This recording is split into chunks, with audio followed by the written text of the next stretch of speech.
A new dawn, Trump and Canada's Carney find common ground amidst trade tensions. The North American landscape has shifted. A long-awaited phone call between U.S. President Donald Trump and Canada's newly minted Prime Minister Mark Carney has injected a surprising dose of cordiality into the otherwise frosty relationship between the two nations. Following the call, Trump, in a departure from his typically combative rhetoric, described the conversation as extremely productive, signaling a potential thaw in the trade war that has chilled relations for months. This marked a significant shift in tone. Gone were the bellicose pronouncements and the dismissive nicknames that characterized Trump's previous interactions with Carney's predecessor, Justin Trudeau, whom Trump repeatedly and incorrectly referred to as governor. Instead, Trump acknowledged Carney's correct title of Prime Minister, a seemingly small detail that underscores a broader change in approach. The social media post, unusually conciliatory, stated simply that he and Carney agree on many things, offering a glimmer of hope for a reconciliation after a period of intense trade disputes. The call comes at a pivotal moment for both nations. Carney's ascension to the prime ministership, following a stunning electoral victory, marks a dramatic turnaround for the Liberal Party. Recent polls indicated an unprecedented surge in support, culminating in a projected majority government, a stark contrast to the party's fortunes just months prior. This landslide victory reflects a potential shift in Canadian public opinion, possibly indicating a desire for a more assertive stance against Trump's protectionist policies. Carney's rise to power coincides with the escalating trade conflict initiated by Trump.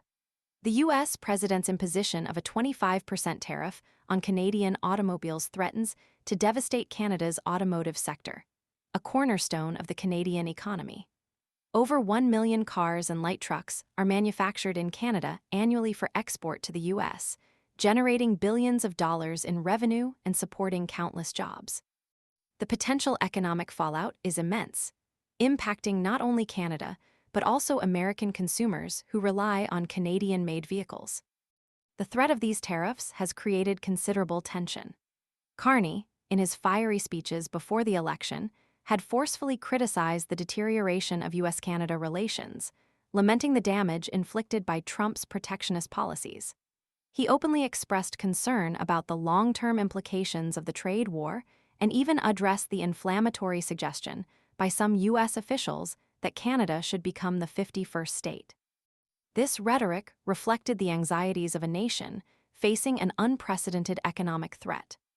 Trump's promise of reciprocal tariffs against any retaliatory measures from Canada further escalated the conflict. This tit-for-tat approach threatened a full-blown trade war with unpredictable consequences for both economies. The mutual dependence on trade between the two nations makes any escalation particularly dangerous, highlighting the urgent need for a resolution. The extremely productive phone call, therefore, represents a significant development. While the details remain undisclosed, the shift in Trump's rhetoric offers a fragile ray of hope. The question remains whether this newfound cordiality will translate into concrete actions to de-escalate the trade conflict and address the substantial economic concerns.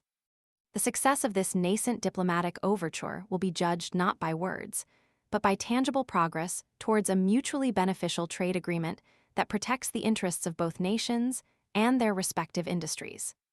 The coming weeks will be crucial in determining if this is a genuine shift toward cooperation or merely a temporary respite in an ongoing battle. The future of the U.S.-Canada relationship hangs in the balance. The world watches, hoping for a resolution that benefits both North American giants.